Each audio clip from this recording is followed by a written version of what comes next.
اسلام فطرت کے عین مطابق دین ہے۔ نبی پاک صلی اللہ تعالیٰ علیہ وسلم نے فرمایا ہے کہ میں اخلاق عالیہ کی تکمیل کرنے کے لیے دنیا میں آیا ہوں۔ جتنے اخلاق ہو سکتے تھے، جتنی خوبصورتیاں ہو سکتی تھیں، جتنی اللہ کو محبوب تھیں، وہ ساری میرے نبی کریم نے بیان فرمائی، ساری رسول کریم صلی اللہ تعالیٰ علیہ وسلم نے بیان کر دی ہیں، جتنی خوبصورتیاں ہو سکتی تھیں۔ کچھ لوگ ایسے ہوتے ہیں جو بیچارے بائی نیچر ہی کچھ پریشانیوں کا شکار ہوتے ہیں، اور قرآن مجید نے جو ارشاد فرمایا نا کہ کچھ لوگ نفس کی خواہش کو اپنا خدا بنا لیتے ہیں، تو وہ بلا وجہ بھی بہت ساری باتیں کرتے ہیں جن کا کوئی وجود نہیں ہوتا۔ عورت کو حقوق دلانے کے لیے بہت سارے لوگ بہت ساری غلط باتیں کرتے ہیں۔ جو لوگ یہاں سے کسی کو لے جاتے تھے نا دبئی دھوکہ دے کے، اور لے جاتے تھے یورپ میں، عرب ممالک میں دھوکہ دے کے لے جاتے تھے، تو وہ بھی کوئی خواب ہی تو دکھاتے تھے کہ اتنے لاکھ تنخواہ ہوگی، اتنا کچھ ہوگا۔ وہاں جا کے پتہ چلتا تھا کہ جیب سے بھی دینے پڑیں گے کچھ۔ بہت سارے لوگ ایسے ہوتے ہیں، وہ سارے خوبصورتی کے نام پر ہی دھوکہ دیتے ہیں۔ آپ کو پتہ ہے کہ جو آدمی کسی کو لالچ دیتا ہے تو کسی کو لوٹنے کے لیے اسے لالچ دینا بڑا ضروری ہوتا ہے۔ لوگ پہلے لالچ دیتے ہیں پھر لوٹتے ہیں، پہلے مکمل لالچ دیتے ہیں، یہ چیز مل جائے گی، یہ چیز مل جائے گی۔ لوگ مکمل لالچ دیتے ہیں، اس کے بعد پھر لوٹتے ہیں۔ اور اگر لالچ نہ دیں تو کوئی آدمی قابو آئے گا؟ لوگ لوٹتے ہیں لالچ دے کر۔ اچھا، اب وہ جو جس کو لالچ دیا جا رہا ہوتا ہے وہ کہہ رہا ہوتا ہے کہ نہیں نہیں تمہیں نہیں پتا، وہ اس وقت ماننے کو تیار نہیں ہوتا۔ وہ کہتا ہے اتنی خوبصورت باتیں کر رہا ہے، اتنی اچھے پیغام دے رہا ہے، تم میرے دشمن ہو، تم مجھے منع کر رہے ہو۔ ہوش تب آتی ہے کہ جب سب کچھ لٹ جاتا ہے۔ عورت کو ویسے بھی قابو کرنا بڑا آسان ہوتا ہے۔ اعلیٰ حضرت بریلوی رحمۃ اللہ علیہ فرماتے ہیں بیٹیاں نازک شیشیاں ہوتی ہیں، ان کو تو ذرا سی چوٹ لگے تو ٹوٹ جاتی۔ دیکھیے کتنا بڑا جملہ کا بریلی کے امام۔ ذرا کوئی آدمی گمراہ کرتا ہے، ذرا خراب کرتا ہے۔ اب دیکھیں نا، یہ جو بچیوں کو بچے مس گائیڈ کرتے ہیں، انہیں بڑے بڑے خواب دکھاتے ہیں، وہ بیچاری ماں باپ کو چھوڑ کے، بہن بھائی کو چھوڑ کے اس کے ساتھ شادی کرتی ہے، پھر جو اس کا بعد میں حشر ہوتا ہے، آپ ادلیاں نو سردار پہن تکے تے شرما والیاں نو جھوٹے ڈولیاں دے۔ پھر وہ بیچاری ماں باپ رکھتے نہیں، وہ ظلم کرتا ہے، تو کتنی بڑی تکلیف میں وہ بچی آ جاتی۔ نازک شیشی ہوتی ہے نا تو ٹوٹ جاتی۔ یہی حال اب جدید خواتین اور یہ جو کچھ اینکر پرسن ہیں، یہ اصل میں نا یہ آپ کو سیاست سکھاتے ہیں، لیکن یہ مادر پیدر آزاد لوگ ہیں۔ یہ تو علماء شور نہ کریں، بات نہ کریں، گفتگو نہ کریں، مشائخ بات نہ کریں، اور یہ جو کچھ سنجیدہ اور دینی طبقہ ہے یہ کوئی شور نہ کرے، یہ تو روڈوں پہ ننگے ہو کے آ جائیں معاذ اللہ۔ خوفناک نظریہ رکھتے ہیں یہ لوگ۔ عورت کو کہتے ہیں تیرے حقوق ہم تجھے لے کے دیں گے۔ مثلاً وہ کون سا حق ہے جو تم نے لے کے دینا ہے؟ میرے نبی کریم صلی اللہ علیہ وسلم اس کو بیٹی بھی بنایا ہے، اس کو بہن بھی بنایا ہے، اس کو ماں بھی بنایا ہے، اسے بیوی کا عالی شان رتبہ بھی عطا فرمایا ہے۔ اور چونکہ بیٹی کا بھی حق بڑا بیان کیا جاتا ہے، بہن کا بھی، ماں کا بھی، اور بیوی کے معاملے میں لوگ سمجھتے ہیں کہ زیادہ بات نہیں کرنی چاہیے، شاید مسئلہ خراب ہو جائے۔ حالانکہ نبی پاک صلی اللہ تعالیٰ علیہ وسلم نے بیوی کے بارے میں پتہ کیا فرمایا؟ فرمایا جب تم نکاح کر لیتے ہو تو اپنا ایمان محفوظ کر لیتے ہو۔ اب میں اس کی شرح نہیں کرتا، آپ خود کر لیجئے گا کہ وہ ایک ایسی شخصیت ہوتی ہے کہ جس کی موجودگی میں آپ کا ایمان محفوظ ہے۔ اب میں نہیں سمجھتا کہ اس سے بڑی بات کوئی اور ہو سکتی ہے، جس کی موجودگی میں آپ کا ایمان، اور بھائی یہ حدیث پاک عرض کر رہا ہوں، نکاح جب کوئی کر لے تو اس نے اپنا ایمان مکمل کر لیا۔ اس کا معنی یہ ہوا کہ آپ کا ایمان محفوظ ہے اس کی موجودگی میں، تو اس سے زیادہ بھی، یعنی ایمان سب سے قیمتی چیز ہے نا، تو اس کے محفوظ ہونے کی وجہ حضور نے نکاح بیان کر دی۔ اب میرا خیال ہے بیوی اگر کوئی اس سے بڑا حقوق مانگے گی تو بیوقوفی کرے گی۔ اتنا بڑا درجہ نبی کریم نے اسے عطا کر دیا، اتنا بڑا مقام دے دیا کہ تو خاوند کے ایمان کے محفوظ ہونے کا ذریعہ بن گئی ہے۔ عورت کو جو حقوق رسول کریم صلی اللہ تعالی علیہ وسلم نے عطا فرمائے، نبی پاک نے جو حقوق دیے، دیکھیں نا، حضرت عبداللہ ابن عمر رضی اللہ تعالیٰ عنہ کی اہلیہ بیمار تھی، تو جلدی جلدی سے وہ آئے، تو جب بہت جلدی ہو، سفر بڑا شدید تھا، تو آپ نے جلدی سے نماز ادا کی، جلدی سے چلے۔ آپ کے خادم کہنے لگے حضور خیریت ہے؟ فرمایا میری بیوی بیمار ہے۔ تو اس نے عرض کی حضور آپ کی اہلیہ بیمار ہے، تو آپ نے نماز بھی جلدی سے پڑھی، سفر بھی جلدی جلدی کیا۔ تو فرمانے لگے یہ وہ چیزیں ہیں جو ہمیں مدینے والے رسول نے سکھائی۔ آپ اس کیفیات کو سمجھیں کہ حضور صلی اللہ علیہ وسلم نے درس دیا۔ اور پھر ایک اور بہت بڑی بات، یہ فضیلت کسی اور کو نہیں دی، جو عورت کو حضور نے فضیلت دی، یہ فضیلت کسی اور کو نہیں دی۔ کبھی حضور نے فرمایا کہ تمہارا ابا تمہارے ساتھ ہے، بہت سخت رویہ کرے تو تم نے اس کو اس سختی پر داد دینی ہے۔ فرمایا چلو اگر وہ زیادتی بھی کرے تو تم نے اس کے ساتھ سلوک اچھا ہی کرنا ہے۔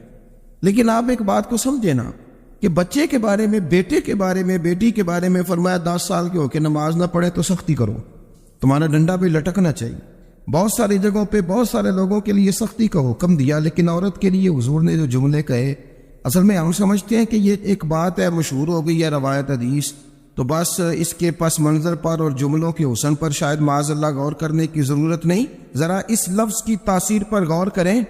حضور نے فرمایا عورت ٹیڑھی پسلی سے پیدا کی گئی ہے، یہ ٹیڑھی ہے، کو سیدھا کرنے کی کوشش کرو گے تو ٹوٹ جائے گی۔ تو حضور پھر ہمارے لیے حکم کیا ہے؟ فرمایا جیسی ہے تم اسی کے ساتھ نبھا کرو۔ آپ سمجھیں کہ اتنا محفوظ حضور نے درجہ دے دیا بی بی کو، اتنا محفوظ کہ فرمایا غلطی بھی ہو تو میرے غلاموں تم اس کے ساتھ نبھا کرو، گزارا کر لو۔ کو کیا اور حق چاہیے عورت کو، جس کو اس کی غلطیوں سمیت نبی پاک نے قبول کرنے کا حکم دے دی، اس کی کمزوریوں سمیت قبول کر لو۔ اب اس کو اور کیا کوئی کمزوریوں سمیت قبول کرتا ہے؟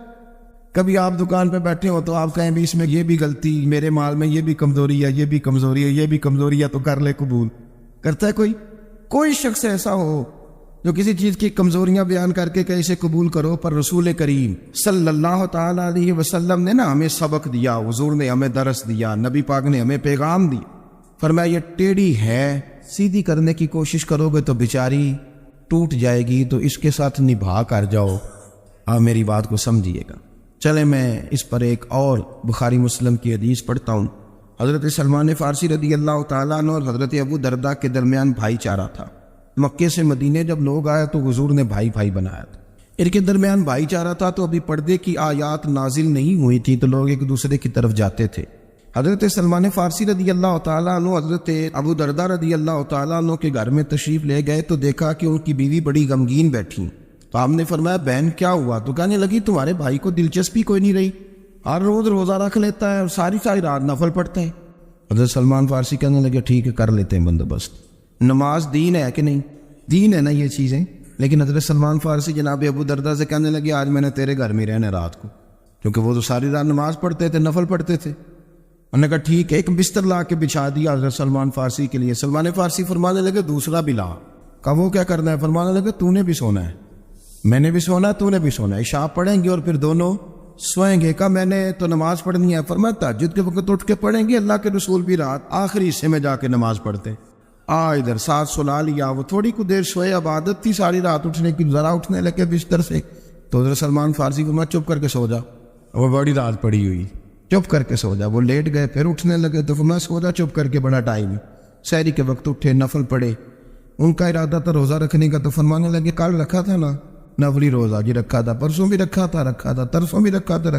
فرمایا آج نہیں رکھنا، آج میں تیرا مہمان ہوں، سارا دن کٹھے مل کے روٹیاں کھائیں گے، آج نہیں روزہ رکھنا، سلا دیا۔ اب حضرت ابو درداء رضی اللہ تعالیٰ عنہ کہہ تو کچھ نہ سکے، پر کہنے لگے سلمان تمہیں پتہ ہے تم کیا کر رہے ہو، نہ تم نے مجھے رات اٹھ کے زیادہ نفل پڑھنے دیے، سویرے روزہ نہیں رکھنے دیا۔ تو حضرت سلمان فارسی کہنے لگے کوئی لمبی بات تو نہیں نا، چلتے ہیں نا ابھی فجر میں مسجد نبی میں، تو نبی پاک کو بتاتے ہیں سرکار دو عالم علیہ السلام کی خدمت میں تو اپنی بات کرنا، میں اپنی کروں گا، حضور نتیجے کا اعلان فرما دیں گے، بات طے ہو جائے گی۔ حاضر خدمت ہوئے، عرض کی یا رسول اللہ صلی اللہ تعالیٰ علیہ وسلم یہ ساری رات نفل پڑھتے ہیں، ہر روز روزہ رکھتے ہیں، ان کی اہلیہ غمگین بیٹھی ہیں، حکم فرمائے۔ تو نبی پاک صلی اللہ علیہ وسلم نے فرمایا پھر ہوا کیا؟ یا رسول اللہ میں نے رات سلایا ہے، سحری میں اٹھایا ہے، سویرے روزہ نہیں رکھنے دیا۔ نبی پاک نے فرمایا سلمان فارسی نے ٹھیک کیا، سلمان فارسی نے ٹھیک کیا۔ پھر حضور نے فرمایا، نبی کریم نے فرمایا ابو درداء تیرے اوپر اگر اللہ کا حق ہے، اس کے رسول کا حق ہے، دین کا حق ہے، تو فرمایا تیری آنکھ کا بھی تیرے اوپر حق ہے، تیرے وجود کا بھی تیرے اوپر حق ہے۔ یہ حضور نے فرمایا تیرے بچوں کا بھی تیرے اوپر حق ہے، تیری بیوی کا بھی تیرے اوپر حق۔ اس حق کو بھی سمجھے، حقوق اللہ بھی ہیں، پر تیری آنکھ کا بھی تیرے اوپر کیا مانا کہ تیری آنکھ سونا چاہتی ہے تو اسے سلا بھی، تیرے وجود کا بھی تیرے اوپر حق، تو تیرا وجود آرام کرنا چاہتا ہے تو اسے آرام بھی کرا۔ اور پھر وہاں نبی پاک صلی اللہ علیہ وسلم نے فرمایا میں تم سب سننا یہ لفظ حدیث کے، حضور نے اسی موقع پر فرمایا میں تم سب سے زیادہ اپنے رب کو جانتا ہوں اور میں تم سب سے بڑھ کر اپنے رب سے ڈرتا ہوں۔ حضور فرمانے لگے میں روزہ بھی رکھتا ہوں، افطار بھی کرتا ہوں، یعنی کبھی رکھتا ہوں اور کبھی نہیں رکھتا؟ فرمایا میں نفل بھی پڑھتا ہوں اور اپنی بیویوں کو وقت بھی دیتا ہوں. سرکار مسجد میں بھی آتے تھے، نواسوں کے ساتھ کھیلا بھی کرتے، ان کے ساتھ پیار بھی کرتے. تو اتنے بڑے حقوق حضور نے بیان فرمائے عورتوں کے کہ تمہاری بیوی کا بھی تمہارے اوپر. لو ایک حدیث بخاری کی اور یہاں بیان کر دیتا ہوں. ایک شخص نے آ کے عرض کی، یا رسول اللہ صلی اللہ تعالی علیہ وسلم، جہاد کے لیے تیاری ہو گئی ہے، صفیں بن رہی ہیں، مجاہدین کی تیاری ہے، تو میرا بھی نام لکھ دیا گیا ہے مجاہدوں کی لسٹ میں، لیکن یا رسول اللہ صلی اللہ تعالی علیہ وسلم میری بیوی نے حج کی تیاری کر لی ہے اور میرے دوستوں نے، صحابہ نے میرا نام مجاہدین کی لسٹ میں لکھ دیا، تو میرے لیے کیا حکم ہے؟ یہ بخاری مسلم ہے. تو نبی پاک صلی اللہ تعالی علیہ وسلم نے فرمایا، جہاد پہ کوئی اور چلا جائے گا تو بیوی کے ساتھ حج کرنے جا، اسے محرم کی ضرورت ہے، وہ تیرے بغیر کیسے جائے گی؟ مجاہدین کو تو اور مجاہد مل جائے گا، پر تو اپنی بیوی کے ساتھ جانا. نبی پاک صلی اللہ علیہ وسلم نے مرد کو محافظ بنایا ہے، عورت کو مرد کا قیدی نہیں بنایا، بلکہ عورت کو حفاظت عطا کی اور مرد کو اس کا محافظ بنایا. اب بچیاں آزاد ہونا چاہتی ہیں، اور آزادی بھی وہ والی کہ جو بنیادی طور پر آزادی نہیں، فحاشی ہے. میں نے بہت پہلے کہا ہے کہ اسلام بیٹیوں کو قیمتی سمجھتا ہے. جس بندے کے پاس 20 تولے سونا ہو وہ چوک میں لے کے نہیں آتا، قیمتی چیز ہے، اس نے چھپا کے رکھی ہوتی ہے. تو جو نبی پاک صلی اللہ علیہ وسلم کا کلمہ پڑھنے والے بیویاں، اسلام انہیں قیمتی سمجھتا ہے، کہتا ہے کہ تم قیمتی ہو، لہذا گھر کے اندر رہو، تم باہر نہ آؤ. لیکن عورتیں ہیں کہ ان کو بلا وجہ لوگ خراب کر دیتے ہیں اور بلا وجہ وہ اس مغالطے کا شکار ہو جاتی ہیں. اب آگے بڑھتے ہیں. قرآن مجید نے سورہ نور کی آیت نمبر 30 میں کہا کہ کل للمؤمنین یغضوا من ابصارہم، فرمایا کہ اے محبوب علیہ السلام مومن مردوں سے کہہ دو کہ اپنی نظریں جھکا کے رکھے، اپنی نظریں. اور اگلی آیت میں فرمایا وَقُلْ لِلْمُؤْمِنَاتِ يَغْضُضْنَ مِنْ أَبْصَارِهِنَّ، فرمایا کہ اے محبوب مومن عورتوں سے بھی کہہ دو کہ اپنی نظریں جھکا. مرد بھی اپنی نظر جھکا کے رکھے گا عورت کی طرف، لیکن یہ ساری پابندی صرف مرد پر نہیں، عورت بھی غیر محرم کا چہرہ نہیں دیکھے گی، اس پر بھی اسی طرح نظر جھکانے کا حکم ہے. جس طرح کہ وہ ہر دکاندار کو بھائی جان کہہ کے گفتگو کرنے کی اس کو بھی اجازت نہیں ہے کہ وہ بھی وہ سمجھے کہ پابندی تو مرد نے کرنی تھی، میں نے تھوڑی کرنی تھی. وہ جس کے پاس جائے، جہاں بھی جائے، ڈاکٹر کے پاس جائے، باہر جائے، تو وہ جس طرح مرضی اس کا دل چاہے وہ بات چیت کرے، اس کی عورت کو بھی اجازت اسلام نہیں دیتا. بنیادی طور پہ اسلام شرم و حیا کا دین ہے، حیا کی بات کرتا ہے. حیا کی جب ہم تعریف کرتے ہیں تو حیا کی تعریف یہ ہے کہ کوئی کبھی چیز دیکھ کے نہ تو آپ کی طبیعت میں کراہت محسوس ہو، آپ کوئی غلط جملہ منہ سے نکالتے ہوئے ذرا جھجکیں، آپ کوئی غلط بات کرتے ہوئے تھوڑا بوجھ محسوس کریں. ہمارے یہاں تیزی سے فروغ پایا ہے بے حیائی میں. سنگیوں کی محفلیں، یاروں کی محفلیں، اس میں غلیظ گفتگو ہوتی ہے الا ماشاء. ان دوستوں کو بڑی پاک صاف گفتگو کرنی چاہیے. دوستی کا رشتہ بڑا مقدس رشتہ ہے. جو یہاں ایک دوسرے سے پیار کریں گے جنت میں بھی اکٹھے داخل کیے جائیں گے. شرط یہ ہے کہ پیار اللہ رسول کی رضا کے لیے ہو، لیکن اس کے اندر اگر آپ کی گفتگو کچی ہو، کمزور ہو، فحاشی والی ہو، عریانی والی ہو. وہ ہمارے ہاں تو اب اس کو لوگ فیشن سمجھتے ہیں، اس کو مردانگی کی علامت سمجھتے ہیں کہ وہ جی ساری باتیں جی وہاں ہو گئیں اور جس کا جو جی چاہا اس نے کہا. آپ جب حیا کے دائرے میں ہوتے ہیں تو آپ خود بھی سکون محسوس کرتے ہیں. لیکن نا آپ کو نیند سکون سے کہاں آتی ہے؟ جہاں کمرہ بند ہو، چاروں جانب دیوار ہے، اوپر چھت ہے، خالی دروازہ بھی کھلا ہوا ہونا، تو جب بندہ سکون لینا چاہتا ہے تو کہتا ہے یار ذرا دروازہ ذرا بند کر دو. وہ اچھی طرح اپنے آپ کو چھپا لیتا ہے نا حیا کے پردے میں، تو اللہ اسے سکون عطا کرتا ہے. اور جو اس سے بھی زیادہ ٹھنڈی نیند میں جانا چاہتا ہے وہ کہتا ہے لائٹ بھی بند کر دو. اب وہ مکمل طور پہ سمجھتا ہے کہ میں چاروں جانب سے چھپ گیا ہوں، اگر میں کھول کے بھی سو جاؤں گا تو میرا چونکہ پردہ قائم ہے تو مجھے کوئی دشواری نہیں ہوگی. آپ جب چھپ جاتے ہیں، جب آپ حیا کے اندر سمٹ جاتے ہیں، جب آپ چادر کے اندر آ جاتے ہیں تو آپ بہت ساری جگہوں پہ آسانی محسوس کرتے. تو حیا تو آپ کو سکون دیتی ہے، حیا تو دل کو راحت دیتی ہے. میں بڑی ذمہ داری سے بات عرض کرتا ہوں، قرآن مجید نے نا ایک مقام پہ مذاق کو، ایک مزاح ہوتا ہے خوش طبی، وہ نہیں مذاق اڑانا. قرآن پاک نے نا مذاق کو ایک جگہ پہ جاہلوں کا طریقہ بھی قرار دیا. بنی اسرائیل کے لوگوں سے حضرت موسیٰ نے کہا کہ گائے ذبح کرو اور ایک ٹکڑا مقتول کو مارو، زندہ ہو کے خود بتا دے گا مجھے کس بندے نے قتل کیا. تو کہنے لگے آپ ہمارے ساتھ مذاق کر رہے ہیں.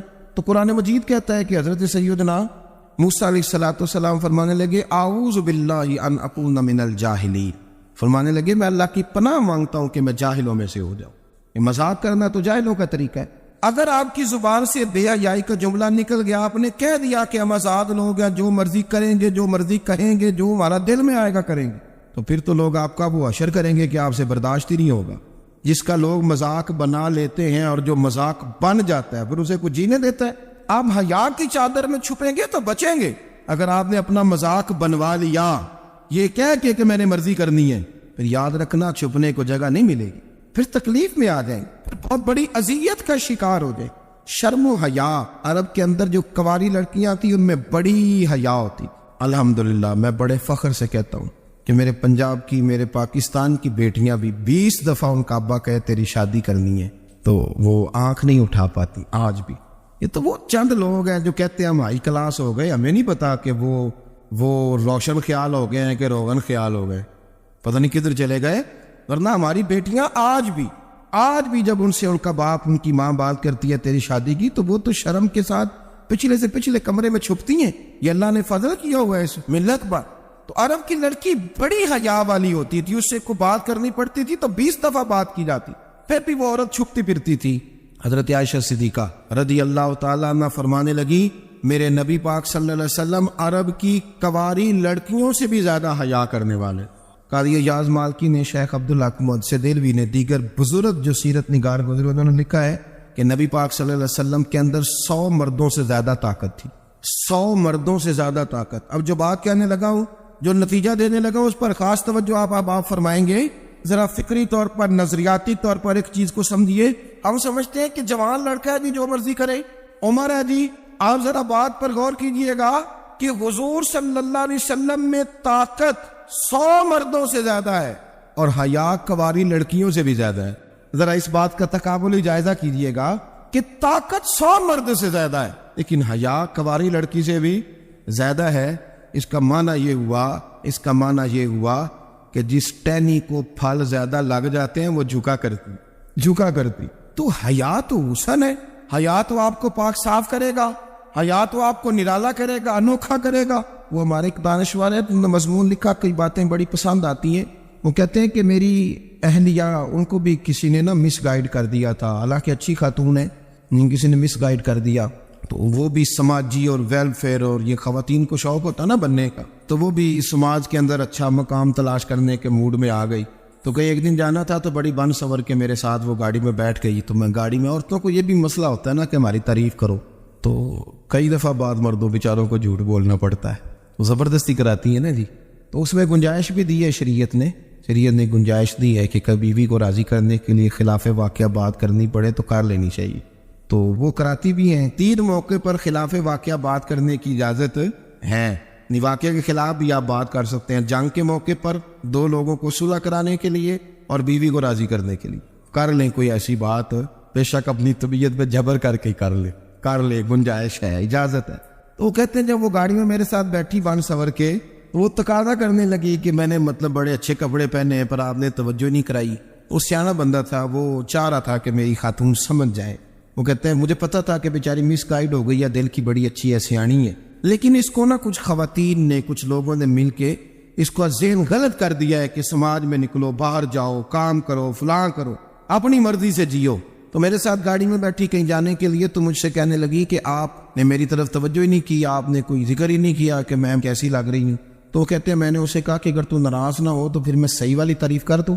تو اس نے کہا کہ آپ کر دیں۔ تو کہتے ہیں میں نے درد سے اور خلوص سے اپنی بیوی سے کہا، خلوص کے ساتھ میں نے کہا میں تو روز گھر ہوتا ہوں، روز شام کو گھر ہوتا ہوں، اگر تو میرے لیے تیار ہوتی تو میں تیری تعریف کرتا، لیکن آج تو باہر جانے کے لیے تیار ہوئی، تو پھر ان سے تعریف کی امید رکھ جن کے لیے تو نے تیاری کی ہے۔ میرے لیے تیاری کرتی تو میں تو ہر شام تیرے پاس ہوتا ہوں۔ کہتے وہ میرے لفظوں میں درد تھا تو وہ بھی رو پڑی، اور کہنے لگی آپ گاڑی روک دیں، مجھے باہر جا کے کسی کو راضی نہیں کرنا، میں نے اسے راضی کرنا ہے جس کو رب کریم نے میرا شوہر بنایا ہے اور میرے لیے منتخب کیا ہے میرے ماں باپ کو، میں واپس لوٹتی ہوں۔ یہ ایک پہلو ہے سو لگتا ہوا، اس کو سمجھا جائے۔ رسول کریم صلی اللہ علیہ وسلم عرب کی کنواری لڑکیوں سے زیادہ حیا والے تھے، کنواری لڑکیوں سے زیادہ حضور حیا فرمایا کرتے تھے۔ جب خانہ کعبہ کی مکہ شریف میں تعمیر ہو رہی تھی نا، اہل عرب اس کو تعمیر کر رہے تھے، تو نبی پاک صلی اللہ علیہ وسلم اپنے چچا حضرت عباس کے ساتھ خانہ کعبہ کی تعریف میں مصروف تھے۔ تو عرب کے لوگ چونکہ لمبا کرتا پہنتے تھے پیروں تک، تو نیچے اگر کسی وقت کوئی چیز نہیں بھی ہوتی تھی تو کسی کو وہ نظر نہیں آتی تھی، جو کہ پردہ رہتا تھا، ایک لمبا کرتا پہنا ہوا ہوتا تھا۔ تو جب بچے، سرکار کی عمر مبارک بھی ابھی تھوڑی تھی، تو اس طرح بچے جب نکلتے تو وہ کئی دفعہ اپنی تہمت اتار دیتے نیچے سے، اور کوئی مزدوری کرنے لگتے تو 3-4 طے کر کے نا تہمت کی کندھے پہ رکھ لیتے، جس طرح کبھی دیہاتوں میں لوگ کپڑا سر پہ رکھتے تھے کہ اوپر اگر کوئی وزنی چیز رکھیں گے تو وہ تکلیف نہیں دے گی۔ نبی پاک صلی اللہ علیہ وسلم بھی سب لوگوں کے ساتھ خانہ کعبہ کی تعمیر میں شامل تھے۔ تو حضرت عباس رضی اللہ تعالیٰ عنہ نے کہا حضور سے، ابھی اللہ نے نبوت بھی نہیں فرمایا تھا، بھتیجے آپ کی تہمت اتاریے، یہ صحیح مسلم میں حدیث موجود، اور اس کو کندھے پہ رکھ لیجیے، آپ اینٹیں اٹھا اٹھا کے لا رہے ہیں تو ذرا آپ کو تکلیف نہیں ہوگی۔ تو سرکار دو عالم صلی اللہ علیہ وسلم سے یہ بات کہی، اور پھر جلدی سے حضور کی تہمت کو نکال کے نا، حالانکہ لمبا کرتا پہنا ہوا، تو وہ جیسے ہی ان کے کندھے پہ رکھا اینٹیں رکھنے کے لیے، تو سرکار تو زمین پہ گر گئے، بے ہوش ہو گئے، آنکھیں آسمان کی طرف، اور پھر حضور پکار رہے ہیں آزاری آزاری آزاری، میرا تہمت دے دو، میرا تہمت دے دو۔ کبھی کوئی شخص اس وجہ سے بھی بے ہوش ہوا ہے کہ میرے وجود سے کپڑا اتر گیا ہے، حالانکہ سرکار پر وہ بے ہوشی بھی نبی پاک کا وہ جو غلبہ ہے نا شرم و حیا کا، اس کی وجہ سے ہو، ورنہ تو حضور فرماتے ہیں کہ میری آنکھیں سو جاتی ہیں، دل تو میرا اس عالم میں بھی جاگتا رہتا ہے۔ تو سرکار زمین پہ تشریف لے آئے، آنکھیں میرا تہمت دے دو، میرا تہمت دے دو، تو جلدی سے انہوں نے تہمت دیا تو حضور نے باندھ لیا۔ پھر طبیعت مبارک میں تسلی ہوئی، یعنی ہم اس رسول کے غلام ہیں کہ جن کے تو وجود سے کپڑا اتر جائے تو حضور برداشت نہیں کرتے، قبول نہیں فرماتے، تکلیف شروع ہو جاتی۔ لیکن یہاں نوجوان ہیں اور بڑا قد کاٹ ہے اور بڑے بڑے سمجھدار لوگ ہیں، گرمی آتی ہے تو شارٹ کپڑے پہن کے گھومتے ہیں، ان کو خیال نہیں کہ یہ وہ والا لباس ہے جو باہر تو کیا گھر میں اماں کے سامنے نہیں پہننا چاہیے، بہنوں اور بیٹیوں کے سامنے نہیں پہننا چاہیے، آپ کی گفتگو میں شرم و حیا ہو، آپ کے لب و لہجے کے اندر حسن ہو۔ آپ کو پتہ ہے نبی پاک صلی اللہ علیہ وسلم نے فرمایا میری امت میں سب سے زیادہ حیا کرنے والے عثمان غنی ہیں، عثمان غنی سب سے زیادہ حیا کرنے والے۔ آپ فرمایا کرتے تھے جب سے حضور کا چہرہ دیکھا ہے میں نے کبھی اپنی شرمگاہ بھی نہیں دیکھی، میں نے آنکھوں کا وضو نہیں توڑا، اور جب سے حضور کے دست مبارک میں میں نے بیعت کے لیے سیدھا ہاتھ بڑھایا تو پھر سیدھا ہاتھ میں نے کبھی گندگی کو نہیں لگایا۔ حیا کی آپ باتھ روم کے اندر بھی غسل فرماتے تھے تو کپڑوں سمیت کرتے تھے۔ کسی نے کہا حضرت واش روم کے اندر کیوں نہیں کپڑے اتارتے؟ آپ فرمانے لگے باہر بندوں سے حیا کرتا ہوں، اندر جاتا ہوں تو رب سے حیا آنی شروع ہو جاتا، وہ تو دیکھ رہا ہے نا۔ تو میں جو بات آپ کی خدمت میں عرض کرنا چاہتا ہوں اس کو آپ سمجھیے گا میرے عزیز، کہ شرم والا مزاج، گفتگو بھی شرم والی، آنکھیں بھی شرم والی، لباس بھی شرم والا، دوستی یاری بھی شرم والی، بہت ساری ایسی باتیں۔ دیکھیں نا آپ ذرا، میں نے کہا کہ باتوں کو سن کے گزر نہ جایا کریں، اس کی گہرائی پر غور کریں۔ حضور علم کا سمندر ہے، سرکار سے زیادہ علم دنیا میں کسی کے پاس موجود نہیں ہے، اور صحابہ کو موقع ملا ہوا اس سمندر سے فیض لینے کا، لیکن ان کی حالت یہ ہے کہ حضرت علی المرتضیٰ فرماتے 14 دن گزر جاتے، حضور سے کوئی سوال پوچھنا ہوتا تھا پر میں شرم کے بارے نہیں پوچھ پاتا تھا۔ 14 دن بخاری شریف میں موجود ہے۔ ایک دن نبی پاک صلی اللہ علیہ وسلم نے پوچھا صحابہ سے کہ وہ کون سا درخت ہے جس کے پتے نہیں گرتے، اور وہ درخت اس طرح ہے جس طرح مومن ہوتا ہے، وہ درخت میرے مومن کی طرح بتاؤ۔ حضرت عبداللہ ابن عمر فرماتے مجھے پتا تھا کہ وہ کھجور کا درخت ہے، لیکن چونکہ ابوبکر صدیق بھی بیٹھے، عمر فاروق بھی بیٹھے، مولا علی بھی بیٹھے، عثمان غنی بھی بیٹھے، اتنے جید لوگ بیٹھے، تو مجھے حیا آتی تھی کہ میں کیوں جواب دوں۔ کہتے سرکار نے کئی دفعہ پوچھا، لوگوں نے کئی اور درخت بتائے، پر فرمایا تمہارا جواب درست نہیں ہے۔ آپ حیا کے اس پہلو پر غور کریں کہ سوال کا جواب آتا ہے، سوال کا جواب، یعنی مجھے سوال کا جواب آتا ہو پھر میں دوں نہ، مجھے بدعزمی نہ ہو جائے گی؟ یہ کیسے ممکن ہے کہ میری رات گزر جائے مجھے پتا بھی تھا اور میں نے بتایا نہیں؟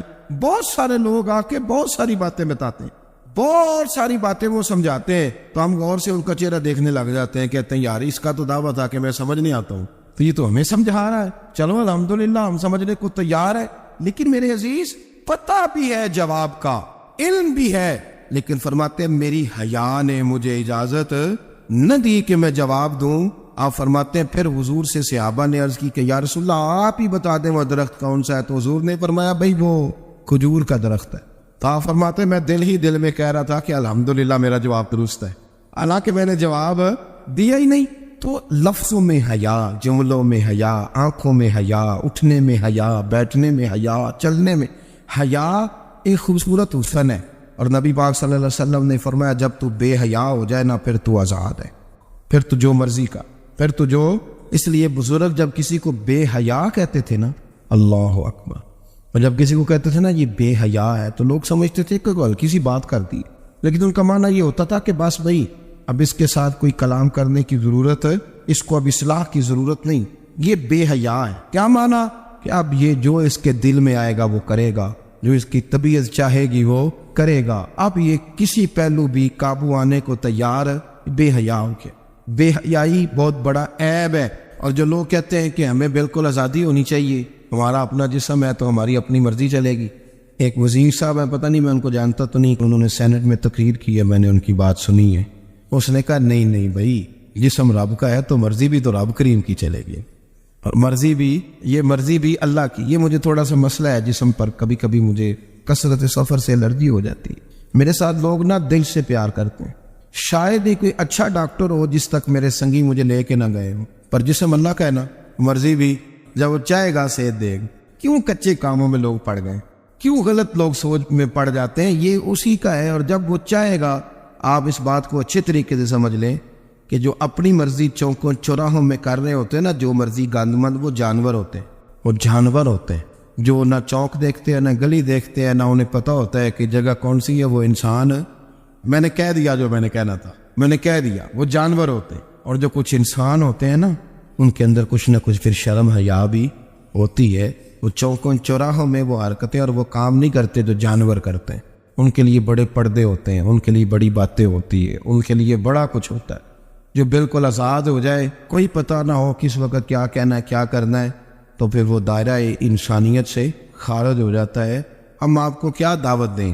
آپ تو وہ باتیں کر رہے ہیں جو اسلام کا انسانیت کے حق میں بھی ٹھیک نہیں، آپ تو وہ والی باتیں کر رہے ہیں جن کا انسانیت بھی تقاضا نہیں کرتی کہ یہ باتیں ہونی چاہیے۔ لیکن ایک بات، میں تو جذباتی نہیں ہوتا، میں بڑے غور سے چیزوں کو دیکھتا ہوں، سنتا ہوں، اور نہ میں ان موسمی مینڈکوں کی۔ وہ مجھے رات ایک صاحب کہنے لگے جی بڑے بڑے مولوی ایک بندے کے ساتھ بیٹھے ہوئے ہوتے تھے اور وہ روزے میں بڑے بڑے درس دیتا تھا تو وہ بھی فلانی حرکتیں کر رہا ہے۔ تو میں نے کہا ہم نے تو پرانا کہا تھا کہ موسمی مینڈک ہے، تو پرانے کہہ رہے ہیں کہ اداکار ہے، تو وہ جہاں کاسٹ کریں گے وہاں وہ اداکاری کرے گا۔ آپ کسی مذہبی جگہ کر لیں تو وہاں کر لے گا، کہیں اور جگہ کریں گے تو ہم تو پرانا کہہ رہے ہیں۔ تو کسی کو کبھی سمجھ آتی ہے تو کسی کو کبھی اور جگہ جا کے سمجھ آتی ہے۔